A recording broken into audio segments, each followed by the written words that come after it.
going to break down this notion of knowledge work and task work into what I call these 3 sliders, okay? And on one side of the spectrum here, we have what we call the assembly line mentality, right? Think of the industrial age, think of an assembly line worker, okay? On this side of the spectrum, we have knowledge work mentality. Again, think of one of you guys, right? You guys are all knowledge workers. So the first slider here is, to what degree is the outcome knowable in advance? Meaning, if I put a lot of effort in trying to figure out what I want to do up front, can I or not? Or is it impossible?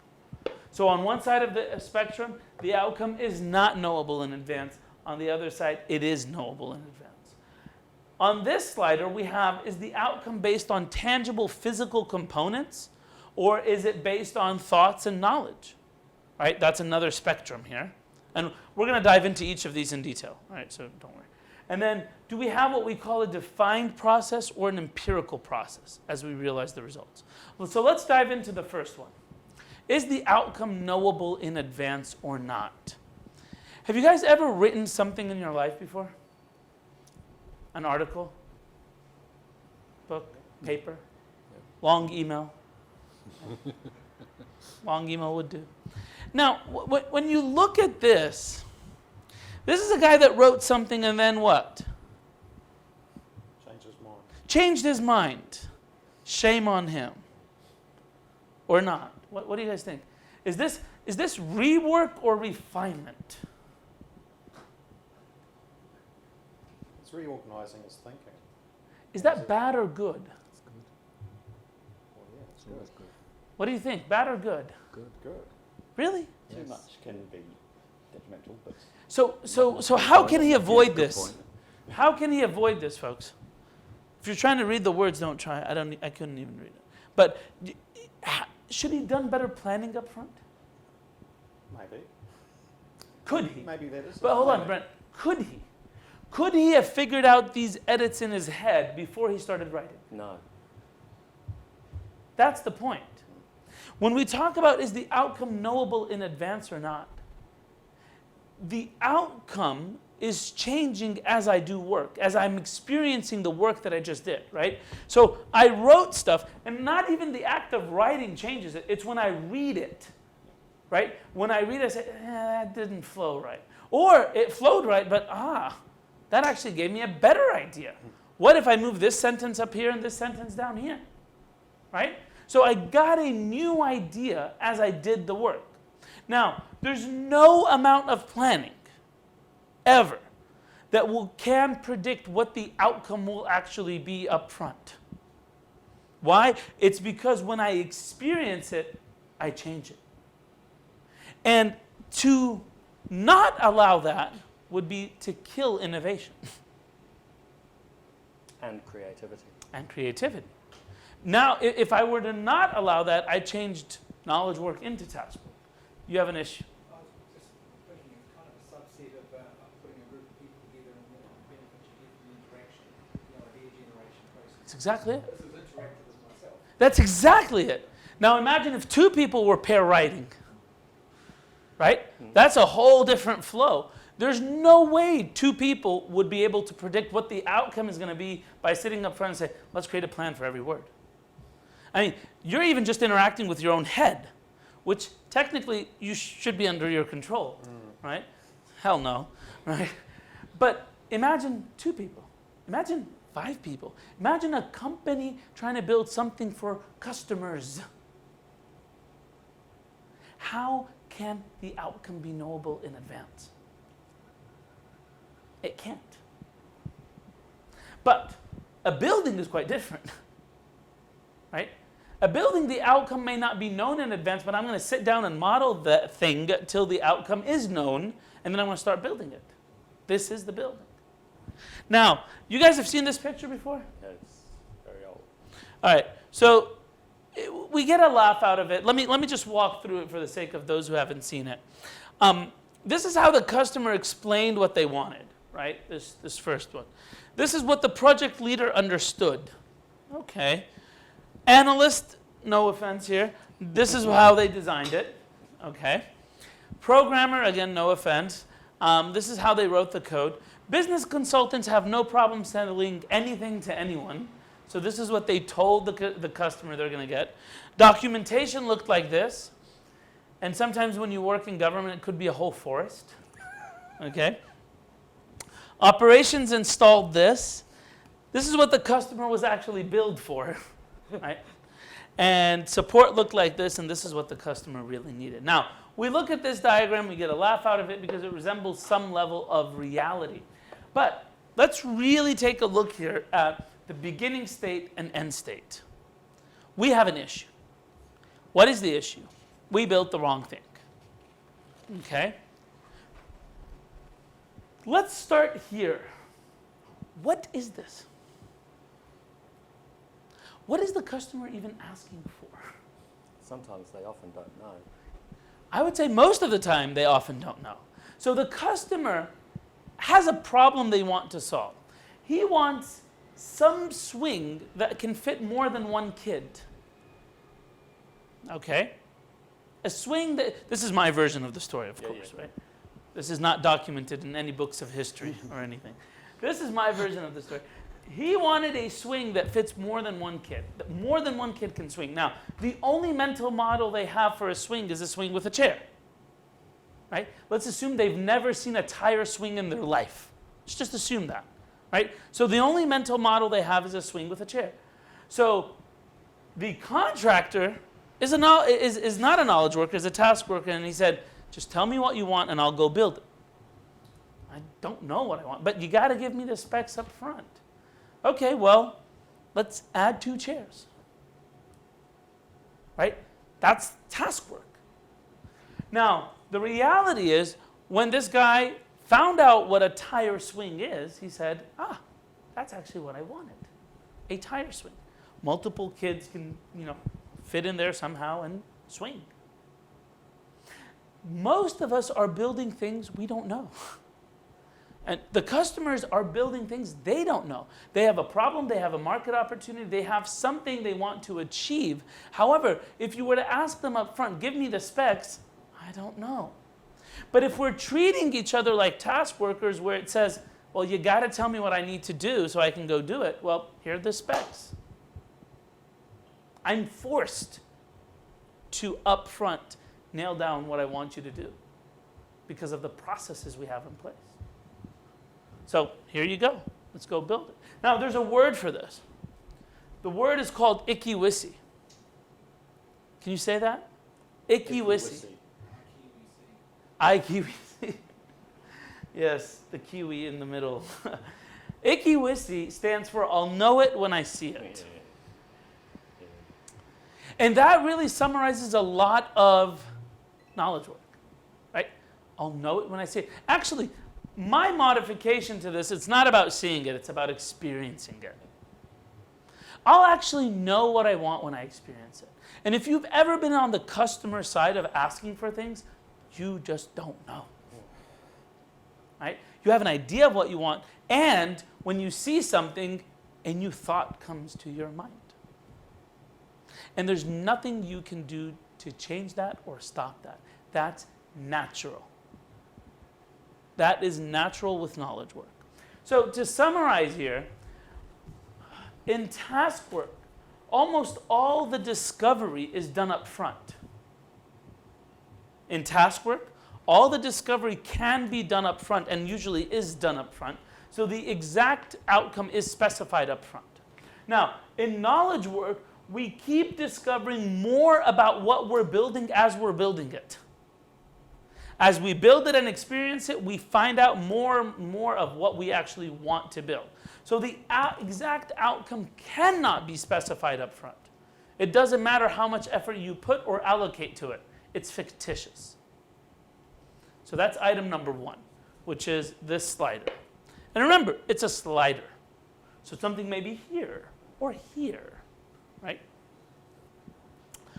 We're going to move on to the next piece, which is to what degree is the outcome dependent on intangible items? So for that one, take a look at this picture. What do you guys see here? Do you guys know what type of car this is? No? Transformer. Transformer, no. Right. Good. American, because it's left-hand drive. Tesla. Excellent. So this is a Tesla. Tesla is an electric car. All right.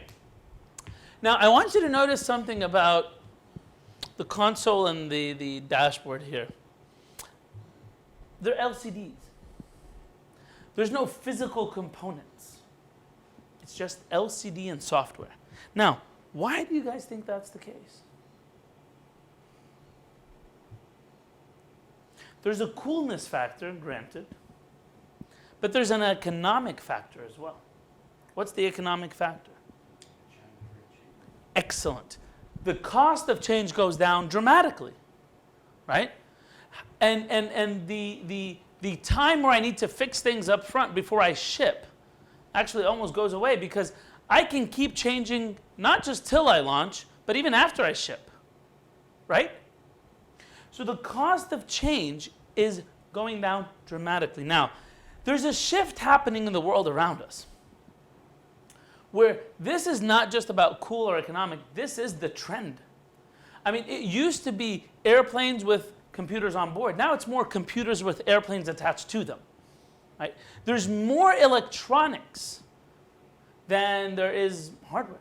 One of the customers I worked with, they build heavy machinery, right? And it was fascinating to see the amount of electronics in these bulldozers and wheel loaders and all that kind of stuff. It's more electronics than it is iron, right? Everything is done that way. So the effect of technology on our life today is something not to be ignored, right? And it's more and more and more. Governments, e-governments, right? I mean, it's just everything, right? So with that effect of technology, what's happening is there's a constant desire to lower the cost of change, and it's becoming a reality, so the cost of change becomes lower. Now, what does that have an effect on? When we look at this, and I don't know if you can see this, but you can see it in your notes. When you take a look at this, I'm showing you a contrast between two things: the physical world and the intangible world, right? And a virtual world. If I were to walk into this room and look at it and say, I don't like the shade of pink, immediately a cost of change is cognitively, right, brought up in your head. It's like, oh my God, I'm going to have to repaint the whole room. I'm going to get all these paints. I'm going to have to redesign it, right? So you don't even ask for the change, right? Imagine if you had a daughter, she walked in and you were surprising her with this room. I mean, she would be, whatever, but it would be unfathomable for them to say, I don't like the shade of pink, because, oh my God, the cost of change is so high. It's like you buying a new house and looking and you say, I don't like where the bathroom is. Live with it. Because you're going to have to pay $20,000, $30,000 to change where the bathroom is. So, right? Because it is linked to tangible things. Now, when I look at a piece of software, right, something on the screen, and I don't like the color of it, and I say, can we change that? It's easy to ask for it. Can you change that? Actually, show me the purple, the pink, and the blue. Show me all three. Let me choose. It's just code you change, right? So go change it. The perceived cost of change is much lower. Well, it's more than just the perceived cost of change. Here's the reality. The value proposition of software is to lower the cost of change, right? If you really think about it, before all this software, there was hardware. And even with hardware, we wanted to lower the cost of change. So we had dip switches on the outside of the hardware, right? So we can configure things quicker without having to change the hardware, right? And then even as we started building software, we had configuration files. So, I mean, this constant desire to lower the cost of change is a reality. Even in writing, I mean, going back to the example of writing, what did people write on? First thing, stone. Now, if you made a spelling mistake on a tablet, you got some serious issues, right? I mean, the cost of change is get a new tablet, carve out a new mountain or something. So we went from tablet to a lower cost of change, which is what? Animal skin, right? The cost of change is lower. We went from that to paper. And even with paper, we started looking at the utensil we're using. From ink to pencil with an eraser, right? To whiteout. Why is all that? We want to lower the cost of change. And even when you look at today, and you guys remember when you wrote things on paper? Yes? Yes. I don't know if people watching would remember that or not. But when you wrote things on paper, right, you wrote a composition or something, and you read it, you would have to think twice before moving a paragraph. Why? There's a real cost of change. I'm going to have to tear this paper, I'm going to have to rewrite and all that. But you would have to be awfully lazy to think about moving a paragraph in Word. Right? It's cut and paste. So by lowering the cost of change to almost be none, we actually inherently just invited more change. Actually, we invited consistent change. Right? And we hear that all the time. The norm is change, right? The only thing that's permanent is change. We hear that all the time. Well, let me give you an anecdote to hold on to. So when we're writing a paper or an article in Word, okay, so we're writing. When are you done?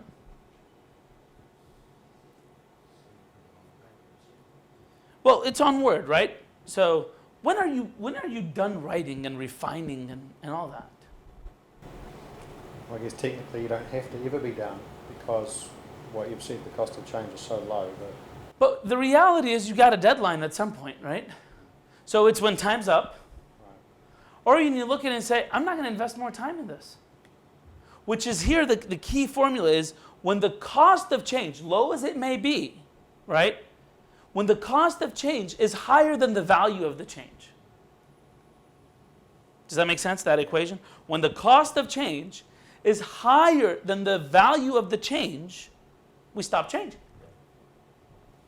Now, the more tangible items you have, the more that cost of change gets higher. So we have to reconsider twice and three times before we ask for a change. But the lower the cost of the change, yeah, even a small value of exploration, trying different colors out, may have a higher value. So here's the interesting and most important part about what this item has done to the world around us. It has changed the boundary of done. Let me explain that. With knowledge work, the boundary of done is no longer scope, because that keeps changing. Take the first two items we talked about. The outcome is not knowable in advance. The more you work on it, the more it's going to change. And the cost of change is low. So you're inviting more change because there's a lot of exploration necessary. Now, the boundary of done for knowledge work is time's up, it's good enough. That is not true in the physical world. That is not true with task work. You don't look at a building that's being built and say, yep, that was the deadline, we're done. Sorry guys, any questions? We have to use it now. That doesn't make sense. We'll keep going till the building is done, even if there's going to be penalties and lawsuits and whatever, but we're going to keep going till the building is done. Because the definition of done, the boundary of done for task work is scope, is the spec. Remember those items we looked at, which is how to measure success? By spec? Yeah, of course. In task work, you're not done until you reach spec. And you just can't look at it and say, it's good enough. I really think this building is good enough as is. Why would we? No. Or you can't look at it and say, I'd love 20 extra floors right now. That doesn't make sense. So the boundaries of done, the paradigm shift that's happening here is actually quite tremendous. In the traditional approach to managing work, right, we usually fix the requirements. Here's what we want done. We estimate the resources and time, and we build a plan how to utilize these resources and time to deliver these requirements. Now, in the agile or knowledge work age, what's different is we fix the resources and time. We have a deadline, right? And then we estimate the features. We say, well, here's what we think we want, and it will continue to evolve. Therefore, we have to become value-driven. which is because I only have till Friday, what are the most important chapters to write on in this book? Now, if you gave me an extra week, yeah, that changes the equation. And to demonstrate here, the language we use at work is still very task work and assembly line mentality oriented. We ask knowledge workers, when are you going to finish this? That question is wrong. To ask a knowledge worker, when are you going to finish this, is the wrong question. Can someone tell me why? Because they don't know. Because they don't know. And because they're going to say 2 weeks. That's their best estimate, 2 weeks. And they're drawing on experience to come up with that 2 weeks. Now, they start working, and lo and behold, a moment of genius sparks, right? They worked out this morning, they were great, mental health, and they just bammed it out. Now, here's the interesting thing. They got to, if the customer was sitting there, he would have said it's good enough. But because the customer wasn't sitting there, he just kept refining. How would he know? He has 2 weeks. So he just keeps refining and refining and refining until the 2 weeks are done and says, here it is. And the customer says, wow, this is a lot more than I asked for. So this is why in quote unquote Agile, we're saying the customer needs to be involved, not just to piss them off, no, because actually we may be done much earlier than we think we are. Yeah. So is this where quality comes into that paradigm? Well, quality is assumed as we do any of this, right?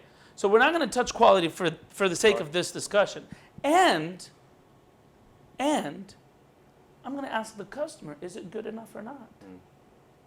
Right? Because that definition of quality is still, I believe, relative. Yes. Right? I may want to launch something that's poor quality to gain a market share. I've seen businesses make those decisions. And I'm not going to say they're wrong or right. It's a business decision. Right? But it's the same mentality of fixing things up front, fixing scope, fixing quality requirements. Wait, let's engage. And let's take a look. Is it good enough? The answer may be no. I may have consumed the entire 2 weeks going on one direction versus if the customer was engaged, he would have taken me in another direction. And we could have got there in less time. So the question of when are you going to finish this is the wrong question. We're actually repropagating the industrial age mindset versus asking what would be the right question. It's going to be what do you need? Constantly refining, have you done enough? Well, if I know what I need, right, I'm going to go to the developer or the person who's going to write. I would say, you probably have a deadline, right? And so I'm going to say, what can I get by Friday? Now, look at the discussion and how it's going to shift. If I asked, when is it going to be done? He's going to say 2 weeks. I'm going to say, can I get it in a week? And he's going to say, yeah. We didn't discuss value. We've been arguing about time. But if I say, what can I get by Friday? And he says the first paragraph, I say, listen, I need an actual thin slice of the whole thing. It's like, but dude, it's only till Friday, right? Are you giving me a day? Well, okay, what can I get in a day? And the discussion is different. The discussion is actually totally different. Does that make sense? Yes? I think I'm struggling with it.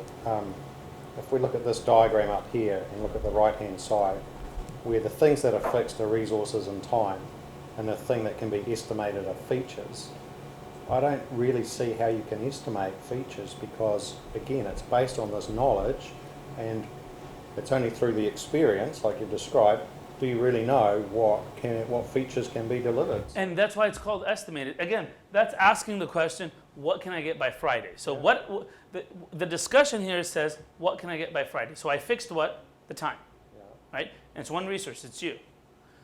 Now what we're discussing, what we're estimating is this. Together. You're saying, oh, I can give you this. And I'm saying, no, well, I can give you this. And to your point, which is right, what we agree on is going to change. Right? As you start working on it, even that is going to change. The crux of it, though, is I don't see it being that different from the left-hand side, because this was plan-driven, but it's still going to change. Well, in the traditional approach, we do everything we can not to make it change. Well, the requirements might not change, but the resources and time might change. True, and that's what happens in real projects, Yeah. right? But the whole paradigm shift is these words in the middle. Here, I am trying to fix this, right? We sat down, we had a discussion, we said, okay, here are the requirements. I take the requirements up, I look at them, and I say, okay, I'm going to deliver these requirements in this time and using these resources. I fixed the one thing that in reality should not be fixed, right? I've estimated all of this based on the most volatile thing in my project. But here's the interesting thing. Once I've estimated these, we actually sort of lock down this and say, okay, let's start building towards this. And the interesting dynamic is we've become plan-driven. We're not looking at value anymore, right? We're looking at, we need more resources to finish the plan, right? We're running behind. We have actually a whole section about this we'll dive into. Now, let me talk about the third component, then we can take a short break. So the third component is, to what degree is the outcome dependent, or we actually just finished that. The third component is, can you coordinate and control the players needed to execute? Now, there's this spectrum called a defined process or an empirical process. So the defined process or empirical process talks about the following. It's the process of getting work done. A defined process says, given the same inputs, you'll get the same outputs every time, consistently. So think of a factory assembly line again, right? Given the same inputs, you'll get the same outputs consistently every time. An empirical process says, no. Given the same inputs, you may or may not end up with the same output. We don't know. Let's give some examples, right? So a simple example on a defined process is, again, an assembly line. Okay? McDonald's would be a good example. But your cooking is more empirical. You may start with the same ingredients every time, but the outcome is different, right? You engage in a different process every time. It's not the same exact experience. Now, if you're driving from home to work, empirical or defined? Right? We leave from the same house every morning, we go to the same workplace every day. But do you have the same driving experience every single day? So even though the outcome was the same, but no, the process in the middle was actually variable every day, every single day. You stopped at different traffic lights, you stopped at different points in time, different people cut in front of you, and so forth, right? So that would actually be an example of an empirical process. Now, building a house, defined or empirical? This is where it gets complicated, because there's multiple stages of building a house. The design stage of it is, which side? Define. The design. Empirical. Empirical, right? When you need creativity, new thought, right? Things are unpredictable. That's on the empirical side. I don't know if you'll like the design I designed for you or not. And there's creativity needed. Now, once we lock down the design and we're going to build 50 units of this house, then we move on to the defined side, right? Because the defined side says there's not really a lot of creativity or new thought, right? All the creativity or new thought was done. Now, and think of it this way. If you were to bring 4 or 5 different construction crews, more or less the same skill set, access to the same resources, would the houses come out more or less the same? More or less, right? But let's take another example of software. So building software. The design phase of building software, empirical or defined? Empirical, right? Lots of going back, creativity, thought process. But what about the build phase? It's empirical. Yeah. Exactly. It also is empirical. With the qualification, like building a house, if you the method of constructing a house doesn't change much over 20 years. You know, you get the odd, new technology that's turned up. If you are building your software solution in COBOL, where you've got a large base, large estimation base, standardized methodology and everything else, it's not necessarily that empirical either. I'm agreeing. If you're building the same software over and over and over again, right? Yeah, I would say we are definitely, again, spectrum-wise, right? We're definitely more on this side than cutting-edge side, right? But here's why I don't think it's completely like building a house. Because even when we take the programming part of it, take the same example I said where I have 5 different construction crews, access the same resources, right? But if I have 5 different programmers, same requirements, will I get the same exact code? No. If I have the same programmer 2 times in a row, I still won't get the same exact code. Because there's a creative process involved in it. Now, how much of that creativity? Yeah, if I'm doing assembly code, yeah, a lot less creativity than if I'm writing, .NET or Java. That's 100% true, right? So that's why the point of these sliders is to say, listen, one size doesn't fit all here. Okay? You got to understand where you are on these sliders, because here's the implication. If you're on the defined process side, the management approach is called coordination and control. That's what the management approach is called. If you're on the empirical side of the spectrum, the management approach cannot be coordination and control. It has to be inspect and adapt. 2 different management approaches, completely different. The way you drive from home to work is not coordination and control. You have no coordination and control. What you do is you inspect and adapt. If the traffic light is red, you stop, I hope, right? If it's green, you go. It doesn't matter if you sat down at your breakfast table in the morning and planned out the whole route, right, based on your 20 years of experience, that this light is going to be green, this light is going to be red, and this light is going to be green at this exact moment, and you went for it. If it turned red, you're going to stop. Make sense? But here, this is coordination and control. This is a totally different approach to management. Now, question. Let's just take an example. What do you think the shortest amount of time needed to build a house is?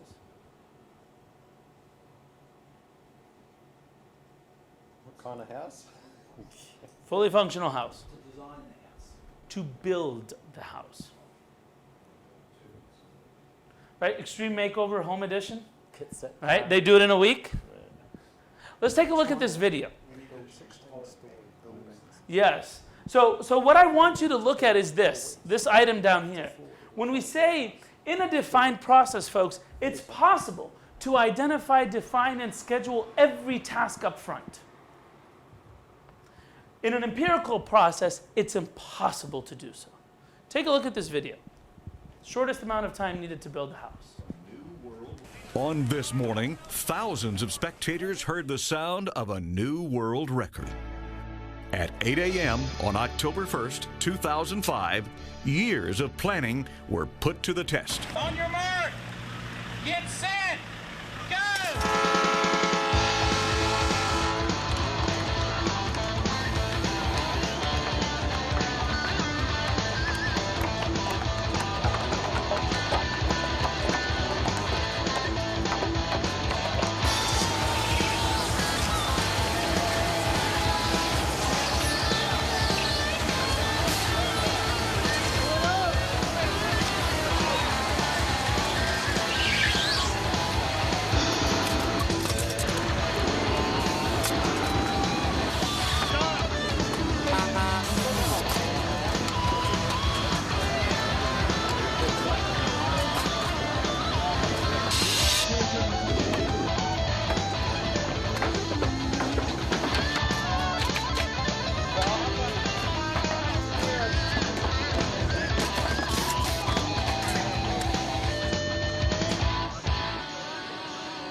hours, 52 minutes.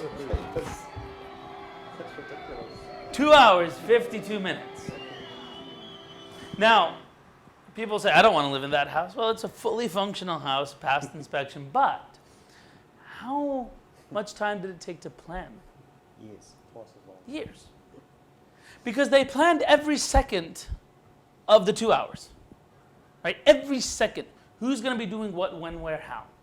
They actually sat down and broke down all the tasks necessary from an empty plot of land to a fully functional house, and they wrote it down. They looked at where the impediments are, right? The cement drying, okay, here's what we're going to do about it, right? They sat down and did that to the detail. And the point is, you can do that in task work. You just can't do that in knowledge work. Do you see the amount of coordination and control? They just threw more people at it. Can you do that with writing a proposal even? Think of writing a proposal, right? Can you get so many people, every person writes a sentence, bring it all together, it should come out as a beautiful proposal. You can't even do that with 2 people sometimes, yeah. I have a catchphrase that is often very useful to use when you're dealing with managers who are saying to a project that they want done in a hurry, just throw more people at it. The catchphrase is, 3 women can't make a baby in 3 months. Yes, yes. Yeah, that's exactly it, right? You cannot do that. Now, the idea of coordination and control, take a look at these 2 diagrams, right? These are 2 different types of autonomous vehicles. Vehicles that don't have a person driving them. One is a monorail, and the other is the Google car. Okay? So, you guys know the Google car? Mm-hmm. Okay. So, the Google car is the car that, if you go to Google Maps, the street view, there's not an actual person just going around with a camera. The Google car goes around and takes pictures. Right? It drives all around. Now, question here. Let's think about this. Which one is using coordination and control, and which one is using inspect and adapt? It's a very hard question. Which one is using coordination and control, obviously? Why? Well, it's fixed. Because I'm putting my hand on it. It's the rail. Yeah. There's a big rail, right? There's 3 trains on the rail. Can you coordinate and control that? Yes. The Google car is driving amongst humans, right? With traffic lights and ambulances and people crossing and weather and accidents and unknown circumstances. So it has to run using inspect and adapt. Does that make sense? And when you really think about our work environment, what is it more like? These are called complex adaptive systems, right? So you have, let's say we have a team of 7 people right here in the room, right? And we have everything planned and you got sick. Could you have coordinated and controlled that? No. All you have is inspect and adapt. You woke up today and your brain isn't just functioning, right? So you sit in front of the computer and you're like, I don't know. If it was defined, then the tester that found a bug in 2 minutes last time should find the same bug in 2 minutes this time. That doesn't happen, right? Sometimes they'll find it in 1. The developer that wrote the same bug, I mean, again, you get my point. Now, the interesting thing about empirical and defined is this notion of rehearse or learn. In a defined process, you rehearse. So that video we just watched, you can rehearse it. But in an empirical process, there's nothing called rehearsal. You experience it and you learn from it. Because the next time you do it, there are new circumstances. So you apply your learning to that. Does that make sense? Because take a look at this. You're driving from home to work, right? How long does it take you, David, to drive from home to work? Assuming you drive from home to work. You walk, okay. Does anyone drive? Does anyone drive? You drive from home to work. How long does it take? Okay, a little more than that. Do you guys all live in the same area here? No, but we don't. We're in New Zealand, okay. Fair enough, fair enough. So I'm going to give an example of myself. All right? I live in DC. So if it takes me on average 20 minutes, let's say, to drive from home to work, well, I know that if I leave at 7, I get there in 20 minutes. right? If I leave at 8:25, right? Just around. If the school is out, 15 minutes I can be there, right? If there's snow, I got to leave around 30 minutes, right? So you know all these variables by how? By learning, right? You don't look at the map and say, okay, there's 3 inches of snow. You can't calculate it. You learn it. Now, all that learning that you had still will not dictate how long it's going to take you today. Because today may be the day that you get a new uncertainty, a flat tire. And nothing in the past has prepared you for that. Right? That's the notion of empirical. It changes. You cannot predict it. Make sense? Yep. So, with that being said, we're going to take a break. We're going to come back after the break, and we're going to do some practice on these sliders. We're going to actually look at these sliders and map some of the kind of works we do to these sliders, and then get some insight from that. Cool? All right. So, in your groups, you're going to think of 5 different kinds of work. 5 different kinds of work that you do. And this could be at the office, at home, really doesn't matter right now. And then map them to these parameters. So here's an example, right? So an example would be writing a book. Writing a book, is the outcome knowable in advance? No, right? So we check mark here. Is it based on physical or knowledge? It's based on knowledge, defined process, or empirical process, empirical, okay? Driving from home or driving to home, right? The outcome is knowable in advance. Driving is not a thought process, it's more of a physical, right? More tangible, but it's an empirical process. Does that make sense? So it's not all this side, it's a mix. Does that make sense, gentlemen? Yes? All right. So what we're going to do is that you have the flip charts right here, you're in your groups, and basically you're just going to start brainstorming. Here's some ideas, right? Like preparing a sandwich, right? Teaching a kid something, planning a party, planning a garden, writing a report, shopping for new clothes, designing a logo. Just, you can do whatever you want, okay? Just 5 different types of work, and then map them to these sliders. Cool? Now, please don't put something in the middle, because I understand it's a spectrum, right? But try to sort of make a decision, is it more this side or more this side? All right, go ahead. I'll give you guys 10 minutes to do so. So is that 5 each or 5 for the group? 5 for the group. 5 for the group. Ooh, that's a lot, 5 each.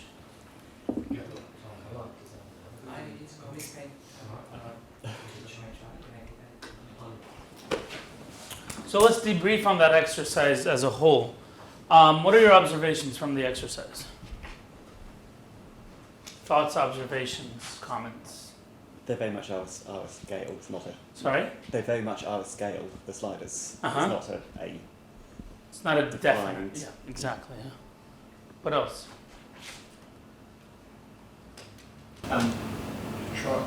Essentially, you're trying to slide to the left where possible. Slide to the left Where possible. where possible. Why? So that you can actually get to your outcomes. Ah, interesting.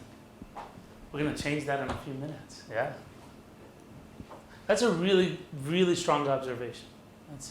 The observation basically is that even if things are here, we're trying to move them towards here, right? Mm-hmm. Interesting.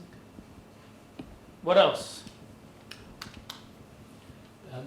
The more right you went, the harder it was to easily identify the advice that you could offer.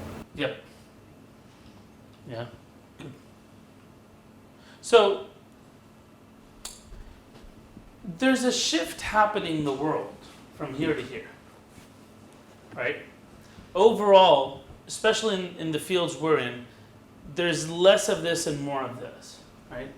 And sort of, this is the general direction we're going in, and unfortunately, this is how we think and manage still, right?